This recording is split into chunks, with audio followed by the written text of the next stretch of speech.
बढ़िया नेता बनना नहीं चाह रहा है लोग, बनना क्या चाह रहा है, दलाल। हम लोग बचाने के लिए आए हैं तो एक वर्ग छिपे हुए हैं बेचने के लिए, इस तरह का हो गया। समाज जागरूक होगा तो ज़मीन बचेगी। आज जो हमारे टीम, हम लोग की बहन लोग, भाई लोग, राहुल जब बोलता है, आज देखते हैं तो हमें बहुत गर्व होता है कि एक परिपक्व नेता टाइप का बोलता है, कि सामाजिक नेता एक संबोधन कर रहा है, जॉर्ज फर्नांडिस टाइप का, जबकि उसका बाप नेता नहीं रहा, न उसका खानदान नेता नहीं रहा, नहीं समझे। लेकिन ये इच्छा शक्ति है, ये ईश्वरी देन है। और ज़मीन को जो बचाने का काम किया, क्यों, कितना दिन हम अपना आदिवासी नेता को करेंगे। तो यहाँ पर भी जो नेता आपके साथ सहयोग नहीं करता है उसका भी विद्रोह करना पड़ेगा इस क्षेत्र में। ये नहीं भाई है, कोई बात नहीं, क्योंकि बहुत अंदर खाने में आता है कि 2-4 बड़े बड़े नेता हैं जो खाली ज़मीनें बेचता है, इस तरह की बातें आती। दूसरी बात ये हम कहना चाहते हैं, ओपन, भले इसमें बुरा लग सकता है आप लोगों को, जो भी सामाजिक कार्यकर्ता आते हैं तो तेल पानी जरूर भरवा दीजिए, समझे कि नहीं। क्योंकि ये लोग चंदा उंदा नहीं लेता है, कौन देगा जी। मंत्री को मतलब पुतला धन करता है तो तेल पानी और भोजन, मीट भात ना सही, साग भात खिलाई, ये जो है परंपरा आपको शुरू करना है। धर्मेश्वर सिंह बोगा ही कहता है, धर्म किसको कहते हैं, जो मेहमान का आदर करता हो।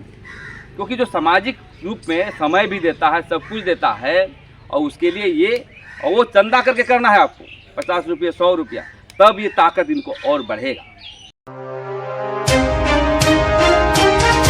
समाज को एक बता देना चाहते हैं, जो इधर के जो बैठे हुए हैं नौजवान साथी, जो कुंदर्सी मुंडा है, निजना हरेंज है, ये राहुल जी हैं, संगीता है, और उधर कोई हैं, तो देखिए ये बहुत आक्रामक, और अभी हाल में ही रांची का जो धरती है उसको हिला के आया है। तो मैं चाहता हूं कि इनके लिए ताली बजा दीजिए, और इसी प्रोत्साहन देना चाहिए कि आदिवासियों में अब देख रहे हैं कि सामाजिक कार्यकर्ताओं की कमी हो रही है। बढ़िया नेता बनना नहीं चाह रहा है लोग, बनना क्या चाह रहा है, दलाल। हम लोग बचाने के लिए आए हैं तो एक वर्ग छिपे हुए हैं बेचने के लिए, इस तरह का हो गया। तो आज इन लोग ज़मीन का ही मसला है, रांची शहर में जो रेम उतारा जा रहा है, तो इनको ये जहन है अपने ये पर, दिमाग में, दिल में, कि हम अपने आदिवासी समाज के लिए लड़ेंगे, ज़मीन और धर्म को बचाएंगे। और उसी कड़ी में आपको भी जगा, ये इच्छा शक्ति जगी, तब हम लोग आए हैं। आज देव कुमार धान जी भी लड़ते रहते हैं, बल्कू जी भी लड़ते रहते हैं। तो यही हम कहना चाहते हैं संक्षिप्त शब्दों में, कि पहले से आदिवासी जग रहे हैं, और पहले जो बिरसा मुंडा थे, सिद्धू कानू थे, चाहे वीर बुद्धू भगत थे, क्या लड़ाई था उसका, मतलब जमीन और धर्म के लड़ाई रहे, ये जान लेवा। आप पूरा ये वीर बुद्धू भगत तो कोल आंदोलन कर रहे हैं, कोल विद्रोह, वो जमीनें कर रहे हैं। और आजकल भी हमके जमा हुए वैसे, लेकिन ज़्यादा हमें के दलाल मन को बेसी प्रोत्साहन मिलत है, गांव में भी पैसा कौड़ी में, तो रोरे मन की इच्छा शक्ति जगाएगी। और सबसे बड़ी चीज़, पेशा कानून कर बात कर रही थी, लेकिन यहाँ ग्राम सभा के है कि ग्राम प्रधान के है कि उसके पते नहीं, क्योंकि पेशा कानून के धारा में लिखल है कि ग्राम पंचायत में ही जमीन की समस्या का समाधान होगा। आप तो जानते ही नहीं हैं, पेशा कानून बना है और सब कुछ व्यवस्था आपको करना है, फंडिंग आएगा आपके पास, जमीन का मसले में आपको जानकारी ही नहीं है। इसका मतलब उसका आपकी कोई गलती नहीं है, इसका हमारा गलती है, जिला परिषद की गलती है, देव कुमार धान की गलती है कि हम जागरूक नहीं कर पाए। देखिए, समाज का तो नेता बना दिया, हमारा समाज का आदिवासी मंत्री भी बना दिया, मुख्यमंत्री भी बना दिया, कहाँ बचा पा रहा है हमारा सर, मतलब सिरम टोली वाला, जुबान नहीं निकल रहा है। तो आपको तय करना है कि समाज में लड़ने वाले व्यक्ति कौन सत्य है, कौन झूठ है, ये तय आपको करना है। जनता से बड़ा कोई नहीं होता। रही बात ही जमीन बचाने के सवाल को लेकर के, हम लोग बहुत बचाए हैं ज़मीन को, गरही ज़मीन बचाए, भूमिहरी ज़मीन बचाए, जरपेशकी ज़मीन बचाए, ज़मीन के इतनी नामें हैं कि मत कहिए। और ये मामला जो आ रहा है सरकारी ज़मीन, कहने का मतलब है जो ज़मीन सरकारी है वो ज़मीन हमारी है, ये दिमाग में रखिए आप। क्योंकि हमारा अब इतिहास पे हम नहीं जाना चाहते हैं, ये तो पहले जंगल था ना जी, ये जोत कोट के खुटकटी बनाया, भूमिहरी बनाया, भूइहरी, हम भूमिहरी बोलते हैं, उच्चारण है, भूइहरी ज़मीन है। और हम लोग मानकी मुंडा में आते हैं, खुटकटीदार। हमारा घर हुआ एकदम रांची से पूर्वी क्षेत्र में, आप जो है पश्चिम क्षेत्र में, उधर खुटकटी ज़मीन है, बिक्री नहीं होती है उसकी, और इसकी बिक्री नहीं किया जा सकता, लेकिन कर रहा है लोग, रसीद भी काटे जा रहे हैं। तो आपके क्षेत्र में वैसा है। तो ज़मीन और धर्म को बचाने के लिए आपका एक ही आप बचा सकते हैं, इकट्ठित होके, जोमठा होके, संगठित होके, नहीं तो आप नहीं बचा पाएगा, कोई नेता नहीं बचा पाएगा, कोई पार्टी नहीं बचा पाएगा। यही समाज के संगठन बनाइए और हमला करिए। हमला नंबर 1 कि ज़मीन को हम लोग बचाएंगे कैसे। जो आप जो दस्तावेजीकरण किए हैं, लिखा पढ़ी किए हैं, उसको एक लिखा पढ़ी करिए, एक हम लोग के टीम से करेगा, और एक ग्राम सभा बैठक पर ये प्रोसीडिंग बनाइए पेपर पर। क्या ग्राम सभा की बैठक हुई और निर्णय लिया गया सब समिति से कि वो जो है धार्मिक ज़मीन को हम लोग नहीं बेचेंगे, चाहे नहीं करेंगे, वहाँ कुछ एक प्रस्ताव आप ले लीजिए, हम लोग बनवा देंगे। और उसी का आलोक में, उसी चिट्ठी को लेकर हम लोग आगे बढ़ेंगे। उस घोड़ा को बनाइए ग्राम सभा का, उसी घोड़ा को सवार होकर आपकी ज़मीन को बचाएंगे। लेकिन आपको तो पता ही नहीं है, बोलते हैं मुखिया ग्राम सभा है, मतलब वो कुट्टी का क्षेत्र, लोग हंसता आप पर, उधर बहुत बैठक होती है ना ये सब।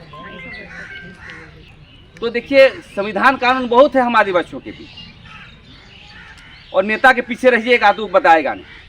देखिए, विचारधारा की राजनीति होती है, सामाजिक काम होती है। जो आदिवासी हितों के लिए काम करेगा, आदिवासी संवैधानिक अधिकार के लिए काम करेगा, इसीलिए हम चाहते हैं जो कमेटियां हैं और हमारे इधर जिला परिषद मैडम है कि ये ग्राम सभा की शक्ति पेशा कानून में इस क्षेत्र में गांव-गांव बैठक करिए। जागरूकता ही क्रांति है, सामान्य ज्ञान भी नहीं है। अभी बहुत बड़ा शर्म है, कोई बिजनेस होगा यहाँ पर आया होगा हमारे बीच में तो बोलेगा कि नहीं मुखिया ग्राम प्रधान है, तो हंसेगा लोग आप पर। वो आप पर नहीं हंसेगा, हम लोग पर हंसेगा, हम लोग नहीं सिखा पाए हैं। तो इसीलिए लड़ाई का पहला स्वरूप है, आप लिखा पढ़ी दस्तावेजीकरण जितना निकाले हैं उसका एक लिखा पढ़ी हो।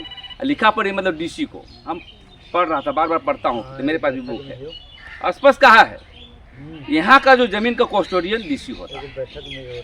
तो लिखा पढ़ी करेंगे, डीसी को आवेदन देंगे, उसके बाद हम लोग एक कमेटी बनाएंगे, यहीं जाएंगे, बहुत बढ़िया डीसी है, डीसी को बोलेंगे कि ये ज़मीन को बचाया जाए। और विलेज नोट है कि नहीं, विलेज नोट में देख लीजिएगा, विलेज नोट में ये सब क्या क्या दस्तावेज है कि नहीं। और डीसी को देने के बाद 15 दिन इंतज़ार करेंगे, और नहीं मानता है तो हम लोग जाके हमला बोल करेंगे, मीडिया के साथ, गांव के साथ, नेता के साथ जाके हमला बोल करके संडा झंडा गाड़ेंगे, कब्जा करेंगे। यही जो है अभी लड़ाई का स्वरूप होना चाहिए, इसलिए हम हमला करने बोलते हैं।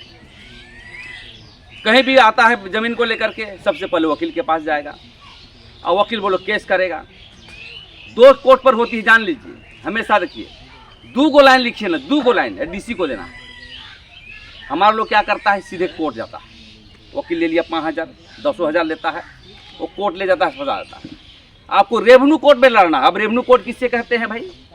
रेवेन्यू कोर्ट डीसी को कहते हैं, रेवेन्यू कोर्ट कमिश्नर को कहते हैं, रेवेन्यू कोर्ट SAR कोर्ट को कहते हैं। यहीं पर आप खेलिए। अब सलाह ऐसे ऐसे वकील आते हैं, सीधे हाई कोर्ट भेज देता है 20,000 रुपया लेकर। सिविल कोर्ट की आवश्यकता ही नहीं है, लेकिन बोलबो करता बड़ा खुशी होके, नहीं टाइटल कर दीजिए। अरे यार, टाइटल तो सारा 25 साल चलता है, 50 साल चलता, वो जिंदगी में भोग नहीं करोगे तुम, हाँ मर जाओगे इसे बुढ़ा के। जमीन क्या होता है? भोग करने के लिए होता है ना जी, इंजॉय करने के लिए। साला जोत कोट के हमारे पुरखा लोग बनाया और हम साला कष्ट में है। तो जमीन की लड़ाई के लिए आपको सामान्य ज्ञान रखना होगा, और इसके लिए गांव गांव जमीन बचाओ अभियान के तहत 2-4 आदमी को ट्रेन करना पड़ेगा कलम से। 2 लाइन एक मोटा किताब खरीद लीजिए, सामान्य ज्ञान, और मोबाइल में भी आता है। 2 खाली लाइन लिख के दे दीजिए कि ये ज़मीन खरीद बिक्री का नहीं होता है, CNT एक्ट की धारा में आता है। धारा भी मत लिखिए, खाली CNT एक्ट लिख दीजिए बस, नहीं आता है। बाकी बात जो समझदार लोग मजबूर लिखेंगे। तो पहला लड़ाई हम लोग का ये होगा, हम लोग जा कर के डीसी को देंगे और पूरा। और हम ये चाहते हैं हल्ला गुल्ला ना हो। तो आज हम लोग एक कमेटी जाना चाहिए क्षेत्र में। क्यों? जांच करने के लिए आए। क्यों विरोधी को कान में फूकेगा दलाल, अरे आया था वो लोग, समझे कि नहीं? चुपचाप रहेगा। क्योंकि देखिए, बहुत सारा चीज़ जो जमीन का लुटेरे में जानते हैं, सबसे बड़ा हाथ है अंचल अधिकारी का, CO जी के कहना। वो कुछो जमीन का रसीद काट दीजिए, भूमिहरी जमीन लिखा हुआ है इसमें, देखते हैं सर, और रसीद काट देता है।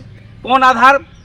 फर्जी हुक्मनामा 1944 से पहले का कहाँ आया और रसीद काटना 25 में। देखिए बहुत गलत हो रहा है। हम लोग जानबूझ के ये लोग क्यों मुख्यमंत्री को क्यों पुतला दहन किया? हम लोग खीसे चुपचाप कान बंद कर रहे। डेली हम लोग देख रहे हैं ना, क्योंकि हम लोग जमीन में काम करते हैं, डेली जमीन में काम करते हैं, जहाँ तहाँ जाते हैं। प्रैक्टिकल हो गया हम लोग का, किताब पढ़े बिना प्रैक्टिकल हो गया, कैसे लड़ना चाहिए, कैसे करना चाहिए। तो कहने का मतलब है आज हेमंत सोरेन को एक आयोग बनाना चाहिए राज्य में जमीन को बचाने के लिए 1 महीना के अंदर में, लेकिन नहीं कर रहा। हम इसलिए गाली दे रहे हैं कि सरकार में है, सरकार का मैकेनिज्म उसके पास है, सब कुछ है।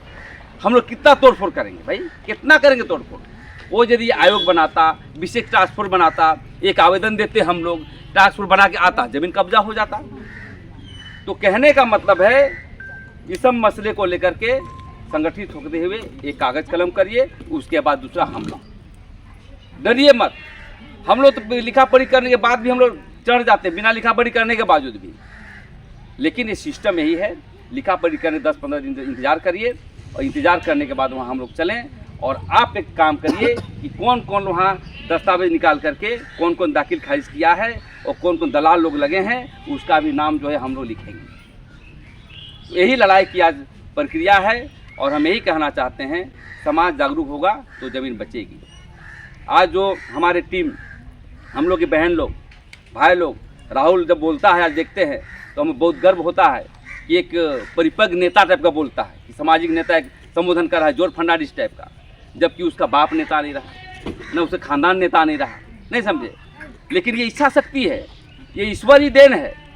और ज़मीन को जो बचाने का काम किया, क्यों कितना दिन हम अपना आदिवासी नेता को करेंगे? तो यहाँ पर भी जो नेता आपके साथ सहयोग नहीं करता है, उसका भी विद्रोह करना पड़ेगा। इस क्षेत्र ये नहीं भाई है, कोई बात नहीं, क्योंकि बहुत अंदर खाने में आता है कि 2-4 बड़े बड़े नेता हैं जो खाली ज़मीनें बेचता है, इस तरह की बातें आती हैं, समझे कि नहीं? तो इसलिए सामाजिक इच्छा शक्ति जगाना है, और ज़मीन का आंदोलन चल चुका है, जागरूक हो रहा है। हम ही लोग का देखा देखी टाटा में कर रहा है, देख रहे हैं कि चाईबासा में कर रहा, सब कर रहा है। तो एक आंदोलन हुजूम होना चाहिए, लिखा पढ़ी और मास मूवमेंट, मतलब लिखा पढ़ी और मिलिट्री का मूवमेंट, ये जान लीजिए। आप लोग गुरिल्ला युद्ध करते हैं ना जी, अब उसकी ज़रूरत है। लेकिन हम डेमोक्रेसी देश में रहते हैं, इसीलिए कलम चलाते हैं। कलम चलाने के बाद ये दोनों मिश्रण के साथ हम लोग काम करेंगे, और वैसा ही घेराव करेंगे कि सीओ यहाँ पर जाओ, कैसे कैसे तुम किया। तो ज़्यादा न कहते हुए हम चाहते हैं कि आप, दूसरी बात ये हम कहना चाहते हैं, ओपन, भले इसमें बुरा लग सकता है आप लोगों को, जो भी सामाजिक कार्यकर्ता आते हैं तो तेल पानी जरूर भरवा दीजिए, समझे कि नहीं? क्योंकि ये लोग चंदा उंदा नहीं लेता है, कौन देगा जी? मंत्री को मतलब पुतला दहन करता है तो तेल पानी और भोजन, मीट भात ना सही, साग भात खिलाइए। ये जो है परंपरा आपको शुरू करना है। धर्मेश सिंह बोगा ही कहता है, धर्म किसको कहते हैं? जो मेहमान का आदर करता हो। क्योंकि जो सामाजिक रूप में समय भी देता है, सब कुछ देता है, और उसके लिए ये, और वो चंदा करके करना है आपको, 50 रुपये 100 रुपया, तब ये ताकत इनको और बढ़ेगा। ज़्यादा न कहते हुए, आपने जो मिलिट्री साहब, आप बहुत बहुत धन्यवाद के पात्र हैं कि हम लोग को तंग कर दिए और आए। निश्चित रूप से ये ज़मीन बचेगी, और मैं निवेदन करना चाहता हूँ टीम से कि अभी जाकर के हम लोग एक मुआयना करें मीडिया के साथ, और आ जाएं। उसके बाद हम जैसा हम लोग बोले हैं, और बाकी बात और भी जो सलाह आएगा निर्णय के लिए, उसके आधार पर हम लोग काम करेंगे। जय सिंह बोंगा, जय धर्मेश, आदिवासी एकता जिंदाबाद।